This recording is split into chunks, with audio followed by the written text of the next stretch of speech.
ये आपके सामने कक्षा 10 विषय हिंदी का बोर्ड पेपर है 2022 का। ये पेपर हम हल करने जा रहे हैं जिससे आपको आगामी जो बोर्ड परीक्षा होने वाला है उसमें लाभ प्राप्त हो सके। तो इसे हम लोग ध्यान से फटाफट देखते हैं इसको हल करके।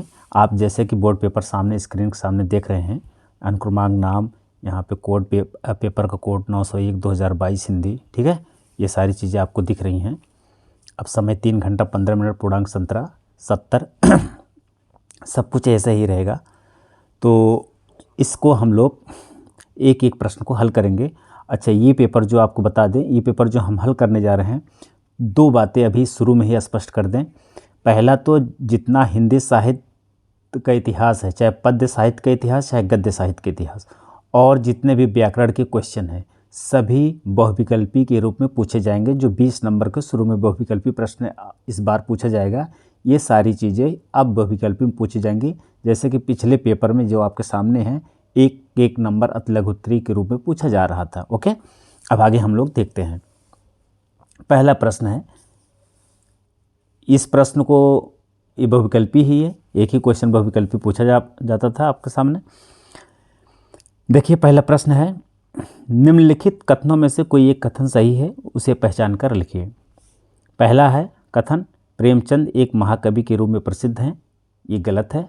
प्रेमचंद एक उपन्यासकार और कहानीकार हैं। गुनाहों का देवता उपन्यास के लेखक डॉक्टर धर्मवीर भारती हैं। बिल्कुल सही है। ममता के लेखक रामधारी सिंह दिनकर हैं। गलत है ये। ममता के लेखक जयशंकर प्रसाद हैं। मित्रता रामचंद्र शुक्ल का प्रसिद्ध कहानी संग्रह है। ये भी गलत है। मित्रता रामचंद्र शुक्ल का निबंध है। ओके, अब इसके आगे देखते हैं, पन्ना पलटते हैं।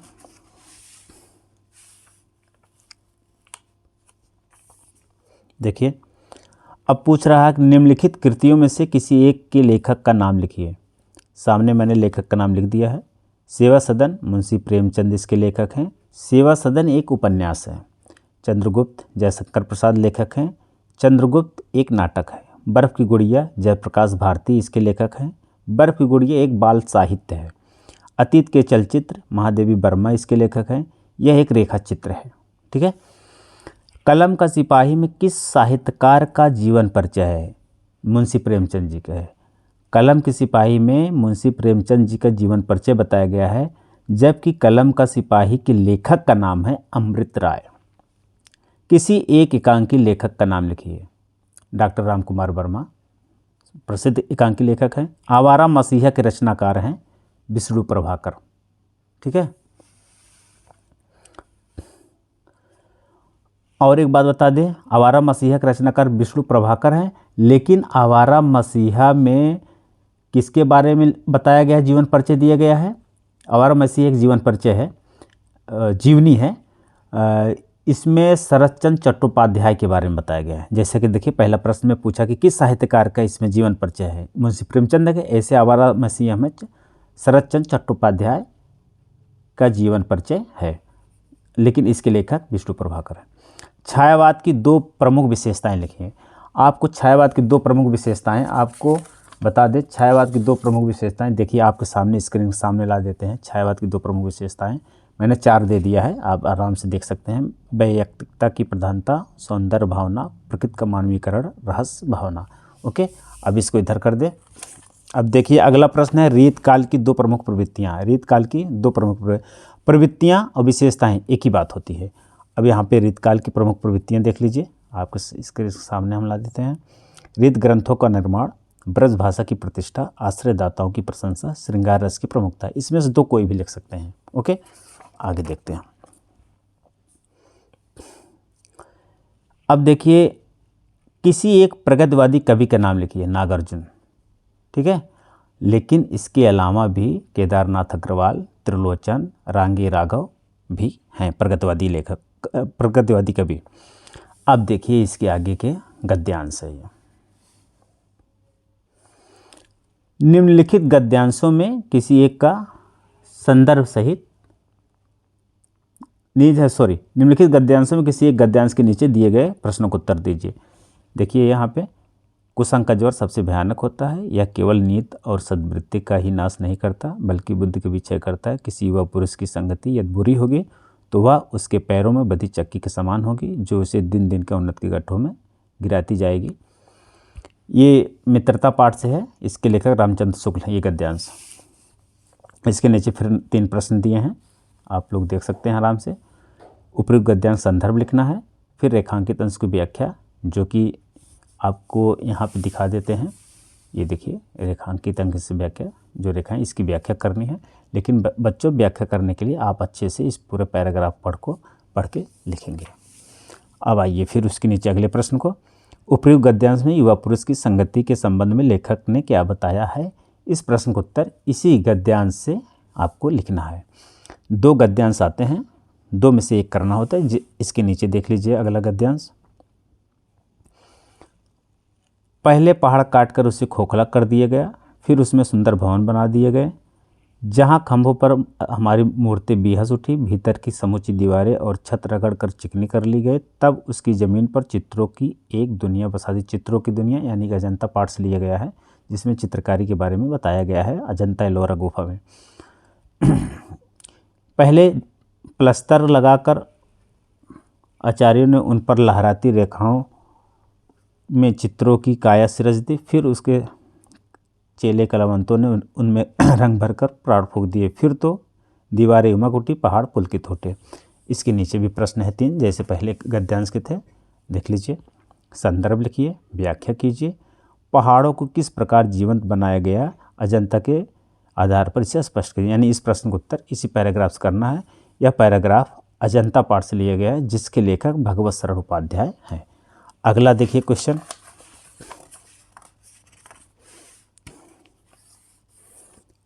आपको हम सारी चीज़ें स्पष्ट कर दें, ओके। अब देखिए ये है कविता। अब बच्चों इस जैसे पहले पिछले साल तक ये आपके बोर्ड पेपर ही है, इससे पता चल जाएगा कैसे पूछा जाता है, लेकिन अब कैसे पूछा जाएगा अभी जस्ट बताते हैं। निम्नलिखित पद्यांशों में से किसी एक पद्यांश की संदर्भ सहित व्याख्या कीजिए, काव्य सौंदर्य भी स्पष्ट कीजिए। यानी कि पहले संदर्भ लिखना था, जैसे आप इसको कर रहे हैं, पहले इसका संदर्भ लिखना था, फिर इसकी व्याख्या करनी थी, फिर इसका काव्य सौंदर्य यानी रस छंद अलंकार वगैरह भी बताना था। इसमें कौन सा रस, कौन सा छंद, कौन सा अलंकार, 3 चीज़ें लिखनी थी। लेकिन अब कविताएं तो ऐसे ही पूछी जाएंगी किसी भी पाठ से जो आपके सिलेबस में है, लेकिन अब इसके नीचे ये प्रश्न देकर इसके नीचे गद्यांश की तरह 3 प्रश्न दिए जाएगा। जैसे संदर्भ लिखने के लिए आ जा सकता है, रेखांकित अंश की व्याख्या भी पूछी जा सकती है, इसे काव्य सौंदर्य रस छंद अलंकार भी ऐसे पूछा जा सकता है। आएगा 3 प्रश्न ऐसे नीचे दिए जाएगा गद्यांश की तरह, ओके। ये बता दें आपको, ये वन पथ पर पाठ से है। तुलसीदास यहाँ पे सुन सुंदर बैन सुधारस साने सयानी है जानकी जानी भली, तिरछे कर नयन दय सैन तीन्हें समझाए कछ मुस्काई चली, तुलसी तेहि अवसर सोहें सवय अलोकत लोचन लाहु अली, अनुराग तड़ाग में भान उदय बिकसी मनो मंजुल कंजकली। ठीक है, यहाँ पे तुलसी लिखा भी है, इसे पता चल जाए तुलसीदास जी से रचित है। आगे देखते हैं। अभी देखिए, सच्चा प्रेम वही है जिसकी तृप्ति आत्मबल पर हो निर्भर, त्याग बिना निष्प्राण प्रेम है, करो प्रेम पर प्राण निछावर, देश प्रेम वह पुण्य क्षेत्र है, अमल असीम त्याग से विलसित, आत्मा के विकास में जिसमें मनुष्यता होती है विकसित, स्वदेश प्रेम पाठ से है ये, राम नरेश त्रिपाठी इसके कवि हैं। ओके, अब इधर आइए, आप अच्छे से देख लीजिए। यहाँ जीवन परिचय प्लस एक रचनाएं लिखने के लिए पूछा है। निम्नलिखित लेखकों में से किसी एक लेखक का जीवन परिचय दीजिए एवं उनकी किसी एक रचना का नाम लिखिए। डॉक्टर राजेंद्र प्रसाद, आचार्य रामचंद्र शुक्ल, जयशंकर प्रसाद। इन तीनों में से जो आपको अच्छे से याद हो उसको लिखना है। क्या लिखना है? जीवन परिचय प्लस एक रचना का नाम। लेकिन अब हो सकता है एक रचना की जगह 2 रचना इस साल पूछे, बाकी सब वैसे ही पूछेगा सेम। अब यहाँ काव्य हिंदी एक कवियों में से आपको जीवन परिचय लिखना, सेम वैसे क्वेश्चन एक लेखक से एक कवि से, सूरदास, बिहारी लाल, मैथिली गुप्त, सेम वैसे है पूछा गया है। आप इसको स्क्रीन पर पढ़ भी सकते हैं। अब आइए संस्कृत। संस्कृत में हिंदी अनुवाद निम्नलिखित गद्यांश, संस्कृत गद्यांश का संदर्भ, पहले संदर्भ लिखना है, फिर उसके बाद हिंदी अनुवाद करना है। तो वाराणसी पाठ से लिया गया है ये, यानी कि ये संदर्भ लिखेंगे। जैसे बच्चों यहाँ पे बता दें हम आपको, इसका संदर्भ लिखने के लिए कैसे लिखा जाएगा। प्रस्तुत संस्कृत गद्यांश हमारी पाठ्य पुस्तक संस्कृत खंड के वाराणसी नामक पाठ से लिया गया है, बस इसका संदर्भ हो गया। अब ये पार्ट्स वाराणसी से लिए गए इसलिए मैं बता रहा हूँ। ऐसा नगरी भारतीय संस्कृते संस्कृत भाषा याश्च केंद्र स्थलम अस्ति इत एव संस्कृत वाङ्मय संस्कृतेश आलोका सर्वत्र प्रसृता मुगल युवराजा दारासिकोहा अत्रागत भारतीय दर्शनशास्त्राणाम् अध्ययनम् अकरोत् सः तेषां ज्ञानेन तथा प्रभाविता अभवत् यत् तेन उपनिषदाम् अनुवादा पारसी भाषायां कारिता। ओके, लेकिन आपको बता दें पिछले साल तक यानी इस बोर्ड पेपर में जो आपके सामने पढ़ा रहे हैं इसमें एक संस्कृत गद्यांश अथवा देखिए दिख रहा होगा आपको, अथवा एक श्लोक अगले वाले पन्ने में है, दो में से कोई एक करना, चाहे श्लोक का हिंदी अनुवाद संदर्भ सहित करते चाहे इसका अनुवाद करते संदर्भ सहित। लेकिन अब क्या है कि संस्कृत गद्यांश का भी हिंदी अनुवाद संदर्भ सहित करना है और श्लोक का भी करना है। बस अब इसकी जगह अथवा करके एक संस्कृत गद्यांश और दे देगा, फिर अगला क्वेश्चन श्लोक उसको अथवा करके एक श्लोक यानी दो श्लोक दो गद्यांश और दोनों में से एक एक करना है, यानी एक संस्कृत गद्यांश एक संस्कृत श्लोक। ओके, आगे देख लेते हैं। अब देखिए श्लोक वाला बंधनम मरणम वाप जय वाप पराजय उभयत्र, इसमें उभयत्र होना चाहिए। समो वीरा वीर भाव ही वीरता, ये वीरा वीर पूज्यते पाठ से है।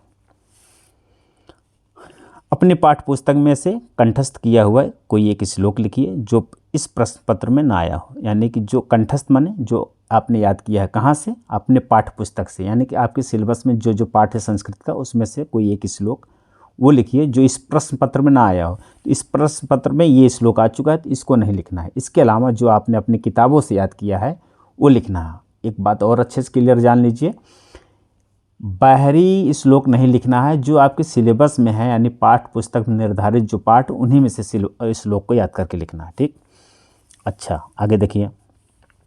निम्नलिखित प्रश्नों में से किन्हीं दो प्रश्नों के उत्तर संस्कृत में लिखिए। वाराणसी कस्याः भाषायाः केंद्रम अस्ति, ये वाराणसी पाठ से प्रश्न दिया गया है। अब इसका आंसर देखिए आपका क्या होगा, इसका आंसर आपके सामने देखिए, यहाँ पे स्क्रीन सामने मैं रख देता हूँ। ये पहले ये प्रश्न दिखाते हैं फिर स्क्रीन सामने। वाराणसी कस्याः भाषा केंद्रम अस्ति, वाराणसी संस्कृत भाषाया केंद्रम अस्ति। ठीक है, अगला प्रश्न का उत्तर देखिए। चंद्रशेखरा का आसीत, चंद्रशेखरा एक प्रसिद्ध क्रांतिकारी युवका आसीत। ठीक है, अब इसको हम लोग ऐसे हल कस कर लें। अब देखिए अगला प्रश्न, ये चंद्रशेखरा आजादा पाठ से है। भारतीय संस्कृते मूलम किम अस्ति, अब देखिए इसका आंसर ये है विश्वस्य स्रष्टा ईश्वरा एक एव अस्ति इत भारतीय संस्कृते मूलम अस्ति। ठीक है, ये भारतीय संस्कृति पाठ से है। अब हल्का से इसको ऊपर और करें। पूर्व राजा केन सा युद्धम अकरोत, अब देखिए पूर्व राजा अलछेंद्रेण यानी सिकंदर से सह युद्धम अकरोत। ओके, ये वीरा वीरेण पूज्यते पाठ से हैं। करुण रस अथवा हास्य रस की परिभाषा उदाहरण लिखिए। करुण रस उपमा अलंकार उत्प्रेक्षा अलंकार सोठा रोला, ये सारे अब बहुविकल्पी प्रश्न पूछे जाएंगे। अब जितने भी व्याकरण आगे आएंगे, चाहे प्रत्यय उपसर्ग हो, चाहे समास हो, चाहे संधि हो, चाहे शब्द रूप, चाहे धातु रूप, सारे बहुविकल्पी में शुरू ही 20 क्वेश्चन पूछे जाएंगे जैसे कि आप छमाही एग्जाम में दिए हैं। तो इन सब प्रश्न, हाँ अब जैसे मैंने पिछला वीडियो में बना चुके हैं कि इससे बहुविकल्पी प्रश्न कैसे आएंगे, बाकी आगे के भी बना के बता देंगे आपको, रस हमने बता दिया है। अब देखिए यहाँ पर उपसर्ग, निम्नलिखित उपसर्गों में से किन्हीं तीन के मेल से एक एक शब्द बनाइए। अनु से अनुशासन अनुकरण, मैंने सामने ही लिख दिया है। पर से परिभाषा परिणाम, अभिलाषा अभिमान, अप से अपमान अपराध, सु से सुडौल सुलभ, अध से अधिकार अधिराज। आप अपनी किताबों से ज़रूर देखेंगे क्योंकि आप ऐसे शब्द बनाइए जो उस उपसर्ग से बनते हों, कोई अपनी तरफ से गलत न बना दीजिएगा, इसलिए एक बार पढ़ लेना ज़रूरी होता है। अब निम्नलिखित में से किन्हीं दो प्रत्ययों का प्रयोग करके एक एक शब्द बनाइए। पन, ये प्रत्यय है, उपसर्ग हमेशा शब्द के पहले लगता है, प्रत्यय बाद में लगता है। पन बचपन पागलपन, आई भलाई पढ़ाई, वट बनावट सजावट, हट घबराहट बुलाहट, ता महानता मधुरता। ठीक है, अब आइए आगे देखिए। यहाँ पे निम्नलिखित में से किन्हीं दो में समास विग्रह कीजिए तथा समास का नाम लिखिए। ये आपको और अच्छे से समझा देते हैं हम। पाप पुण्य नवरत्न तिरंगा जलवायु, ये समास दिया गया है। इसका पूछा समास विग्रह करना है और समास के नाम लिखने हैं। पाप पुण्य का समास विग्रह, पाप और पुण्य इस डैश के बीच में बस और लग जाएगा। समास विग्रह हो गया। समास कौन सा? द्वंद्व समास। नवरत्न, नवरत्ना को समूह, समास द्विगु समास। तिरंगा, तीन रंगों का समूह, समास का नाम द्विगु समास। जलवायु, जल और वायु, समास का नाम द्वंद्व समास। इसको फिर से एक नई बात बता दें, आपके सिलेबस में इस साल 2022-23 के जो इस बार 2023 में पेपर होगा बोर्ड का, उसमें मात्र 2 ही समास हैं, द्वंद्व समास और द्विगु समास। द्वंद्व समास आपस में अपोजिट होते हैं। उसके उदाहरण जैसे पाप का पुण्य, दिन रात, माता पिता, भाई बहन। और जो द्विगु समास होते हैं उसका पहला अक्षर या पहला शब्द संख्यावाचक होता है। जैसे नवरत्न, नौ माने नवरत्न हो गया यानी 9, ठीक है ना। तिरंगा है तीन रंगों का समूह, 3 संख्यावाचक आ रहा ना, तो इसमें द्विगु समास। और जो जस्ट आपस में अपोजिट रहे बीच में या फिर डैश रहे, देखा जल वायु एक दूसरे का अपोजिट है, यहाँ द्वंद्व समास। और जो संख्यावाचक है वो द्विगु समास है। पहचानने का तरीका, आइए यहाँ पे, ठीक। निम्नलिखित में से किन्हीं 2 शब्दों का तत्सम रूप लिखिए। तद्भव दिया है, तत्सम रूप लिखना है। मैंने सामने लिख दिया है इसका तत्सम। कपूत का कुपुत्र, कुआं का कूप, जीरण के जीर्ण, दूध का दुग्ध, चरण के चरण। आगे देखिए, निम्नलिखित में से किन्हीं 2 शब्दों के 2-2 पर्यायवाची शब्द लिखिए। पहले ऐसे लिखने के लिए आता था, इन सभी से अब जितना हम व्याकरण पढ़ा रहे हैं सबसे बहुविकल्पी आएगा। अब देखिए, अग्नि का मैंने इसमें 2 पूछा लेकिन मैंने 3 लिख दिया है। आग, अनल, पावक। आम का आम्र, रसाल, अमृत फल। किनारा का कूल, कगार, तट, तीर। पक्षी का खग, पिहग, द्विज। ठीक। अब संधि, निम्नलिखित में से किन्हीं 2 में संधि विच्छेद कीजिए, संधि के नाम लिखिए। यानी शब्द दिया है, संधि विच्छेद करना, संधि के नाम लिखना है।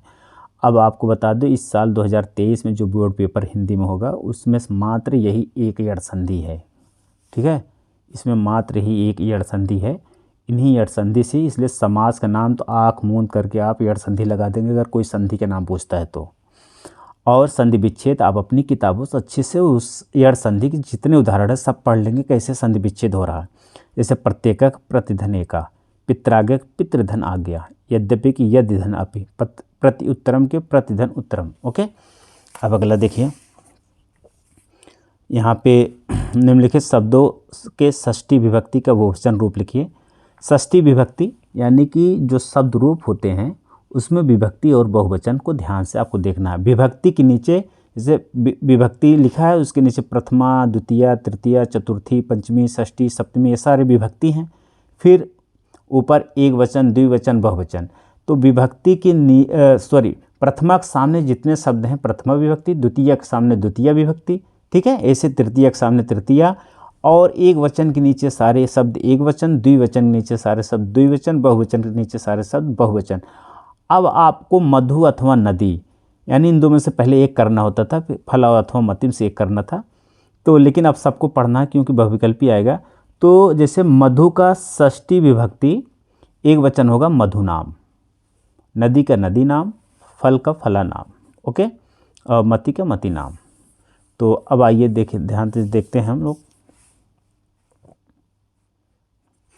अब निम्नलिखित में से किसी एक धातु, अब तक शब्द रूप था धातु, लकार, पुरुष वचन, यानी कि किसी भी धातु, जैसे पट धातु, हस धातु।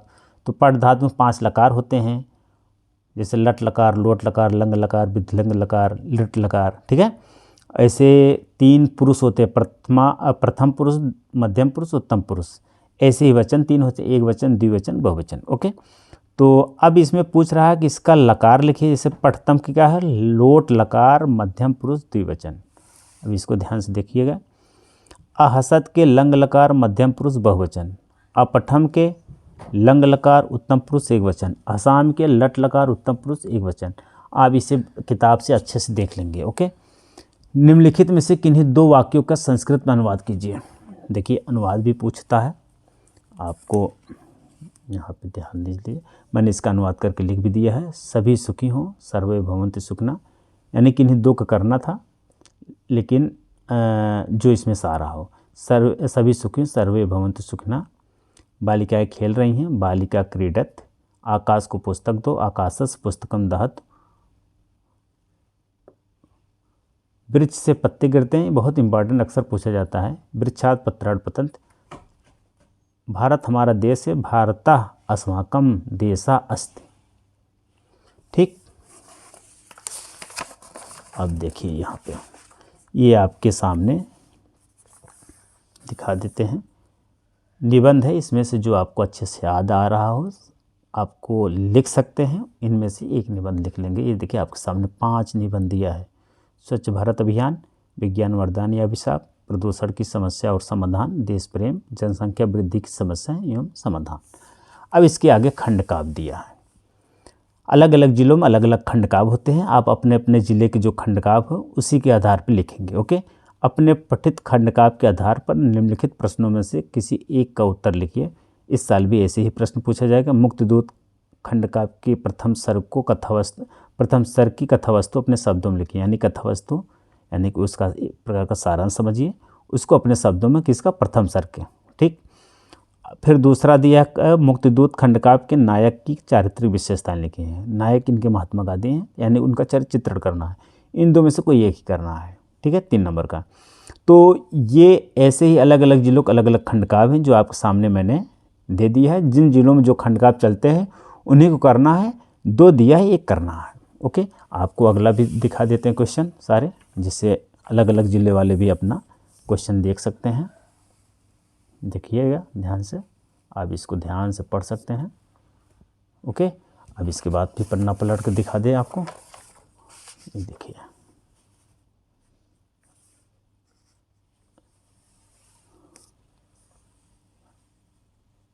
ओके, अगर ये वीडियो आपको पसंद आए लाइक सब्सक्राइब ज़रूर करें। Okay, thank you.